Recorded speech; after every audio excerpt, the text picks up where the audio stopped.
అందరికీ నమస్కారం అండి. Welcome to Mahesh BCJL YouTube channel. నేను బాగున్నానండి. మీరందరూ బాగుండాలని మనస్ఫూర్తిగా కోరుకుంటున్నాను. ఈరోజు మనం భగవద్గీత మొదటి అధ్యాయము 21-22వ శ్లోకం గురించి తెలుసుకుందాం. అర్జున ఉవాచ సేనయోరుభయోర్మధ్యే రథం స్థాపయ మే అచ్యుత యావదేతాన్నిరీక్షేహం యోద్ధుకామానవస్థితాన్ ఖైర్మయా సహ యోద్ధవ్యమస్మిన్ రణసముద్యమే. అర్జునుడు పలికెను, ఓ అచ్యుత, దయచేసి రెండు సేనల మధ్య నా రథమును నిలుపవలసింది.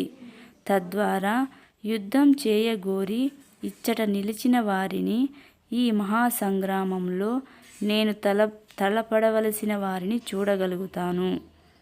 భాష్యము. శ్రీకృష్ణుడు దేవాది దేవుడే అయినప్పటికీ నిర్వేతుకమైన కరుణతో తన మిత్రుని సేవలో నెలకొన్నాడు. తన భక్తుల పట్ల అనురాగము చూపడంలో అతడు ఏనాడూ విఫలుడు కాడు. అందుకే ఇక్కడ అతడు అచ్యుతునిగా సంబోధించబడినాడు. రథసారథిగా అతడు అర్జునుని ఆదేశాలను అమలు చేయవలసి వస్తుంది. ఆ విధంగా చేయడానికి అతడు సంకోచింపని కారణంగానే అచ్యుతునిగా సంబోధించబడినాడు. తన భక్తునికి రథసారథి స్థానాన్ని స్వీకరించినా అతని దివ్యస్థితికి ఎన్నడూ భంగము రాదు. అన్ని పరిస్థితులలో అతడు దేవదేవుడే, సర్వేంద్రియాధిపతి అయిన హృషికేశుడే. భగవంతుడు సేవకునికి మధ్య సంబంధము అతి మధురమైనది, దివ్యమైనది. సేవకుడు సర్వదా భగవంతునికి సేవ చేయడానికి సన్నద్ధుడై ఉంటాడు. అదేవిధంగా భగవంతుడు కూడా భక్తునికి ఏదో కొంత సేవ చేసే అవకాశాన్ని ఎల్లప్పుడూ కోరుకుంటాడు. తాను ఆదేశాలను ఇచ్చేవానిగా అవడం కంటే తన విశుద్ధ భక్తుడు తననే ఆజ్ఞాపించే స్థానాన్ని స్వీకరిస్తే ఆ దేవదేవుడు ఎక్కువ ఆనందిస్తాడు. అతడు ప్రభువు కనుక ప్రతి ఒక్కరూ అతని ఆజ్ఞలకు లోబడి ఉంటారు. ఎవ్వరూ అతని ఆజ్ఞాపించే ఉన్నత స్థితిలో ఉండరు. కానీ విశుద్ధ భక్తుడు తనను ఆదేశించినట్లు కనిపించినప్పుడు తాను అన్ని పరిస్థితులలో అచ్యుతుడైన ప్రభువే అయినప్పటికీ ఆ దేవదేవుడు దివ్యానందాన్ని అనుభవిస్తాడు. భగవంతుని విశుద్ధ భక్తునిగా అర్జునుడు జ్ఞాతులతో సోదరులతో యుద్ధం చేయగోరలేదు. కానీ ఎటువంటి శాంతిమయ రాయబారాలకు ఏనాడూ సమ్మతించని దుర్యోధనుని మొండితనము కారణంగానే అతడు బలవంతంగా యుద్ధరంగానికి రావలసి వచ్చింది. అందుకే యుద్ధరంగంలో ఉన్నట్టి ప్రముఖులను చూడడానికి అతడు ఆతృతపడ్డాడు. యుద్ధరంగంలో శాంతియత్నం అనే ప్రశ్నే లేనప్పటికీ వారిని అతడు తిరిగి చూడాలని అనుకున్నాడు. అవాంఛితమైన యుద్ధం వైపుకు వారెంతగా మృగ్గి ఉన్నారో అతడు చూడగోరాడు. 23వ శ్లోకము. యోస్యమానానవేక్షేహం యథేత్ర సమాగతః దార్ధరాష్ట్రస్య దుర్బుద్ధేరుద్ధ్యే ప్రియచికీషవః. దుష్టబుద్ధి కలిగిన ధృతరాష్ట్ర తనయునికి ప్రియమును చేకూర్చగోరి యుద్ధం చేయడానికి ఇక్కడకు వచ్చిన వారిని నేను చూస్తాను. భాష్యము.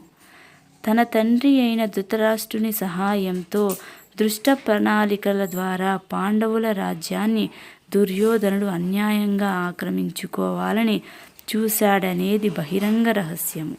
కనుక దుర్యోధనుని సమక్షంలో చేరిన వారందరూ అతని కోవకు చెందిన వారే అయి ఉంటారు. యుద్ధము ప్రారంభము కావడానికి ముందు అర్జునుడు వారిని రణరంగంలో చూడాలనుకున్నది వారెవరా అని తెలుసుకోవడానికే కానీ వారితో శాంతి మంతనాలు చేసే ఉద్దేశం కాదు. తన వైపే శ్రీకృష్ణుడు ఉన్న కారణంగా విజయం గురించి పూర్తి విశ్వాసముతో ఉన్నప్పటికీ తాను ఎవరితో తలపడాలో వారి బలాన్ని అంచనా వేయడానికి అర్జునుడు వారిని చూడగోరాడనేది కూడా యథార్థము. 24వ శ్లోకము.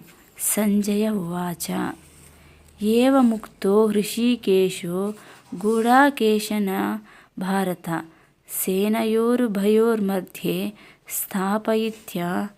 స్థాపయిత్వా రథోత్తమం.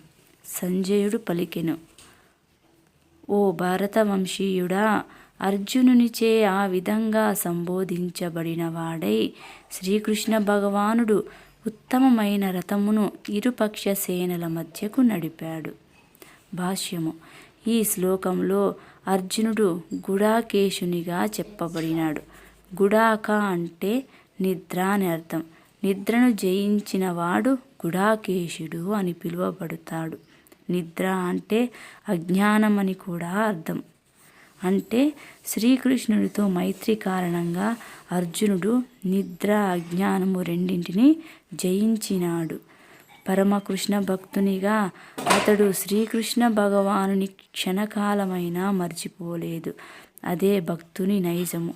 మెలకువతో ఉన్నప్పుడు కానీ నిద్రలో ఉన్నప్పుడు కానీ భక్తుడు శ్రీకృష్ణుని నామరూప గుణలీలలను తలచుకుండా ఉండలేడు. ఈ విధంగా కృష్ణ భక్తుడు కేవలము శ్రీకృష్ణునే నిరంతరము తలుస్తూ నిద్ర అజ్ఞానము రెండింటినీ జయిస్తాడు. ఇదే కృష్ణ భక్తి భావన లేదా సమాధి అని పిలువబడుతుంది. హృషీకేశునిగా అంటే ప్రతి జీవి ఇంద్రియాలకు మనస్సుకు నిర్దేశకునిగా శ్రీకృష్ణుడు సేనల మధ్య రథమును నిలుపమనడంలో అర్జుని ఉద్దేశాన్ని తెలుసుకోగలిగాడు. అందుకే అతడు ఈ విధంగా చేసి ఇలా పలికాడు. 25వ శ్లోకము. భీష్మ ద్రోణ ప్రముఖుతః సర్వేషాం చ మహీక్షితాం ఉవాచ పార్థ పైషయితాం సమవేతాన్ కురునితి. భీష్ముడు, ద్రోణుడు ఇతర భూపాలకుల సమక్షంలో శ్రీకృష్ణుడు, పార్థ, ఇచట సమకూడిన కురి వంశీయులందరినీ చూడు అని పలికాడు. భాష్యము. సకల జీవులలోని పరమాత్మునిగా శ్రీకృష్ణుడు అర్జునుని మనస్సులో ఏం జరుగుతున్నదో తెలుసుకోగలిగాడు. ఈ సందర్భంలో ఉపయోగించబడిన హృషీకేశుడనే పదము అతనికి సమస్తము తెలుసునని సూచిస్తున్నది. అర్జునుని సంబంధంలో పార్థ అంటే కుంతి తనయుడు లేదా పృథా తనయుడనే పదము కూడా అదే విధంగా ప్రాధాన్యమును కలిగి ఉన్నది. పృథా తనయుడు కాబట్టే రథసారథిగా కావడానికి తాను అంగీకరించానని శ్రీకృష్ణుడు మిత్రునిగా అర్జునునికి చెప్పగోరాడు. ఇక కురు వంశీయులను చూడు అని అర్జునునితో పలకడంలో శ్రీకృష్ణుని ఉద్దేశమేమిటి? అక్కడే ఆగిపోయి యుద్ధం చేయవద్దని అర్జునుడు అనుకున్నాడా ఏమిటి? తన మేనత్త కుమారుని నుండి అటువంటి విషయాలను శ్రీకృష్ణుడు ఏనాడూ ఊహించలేదు.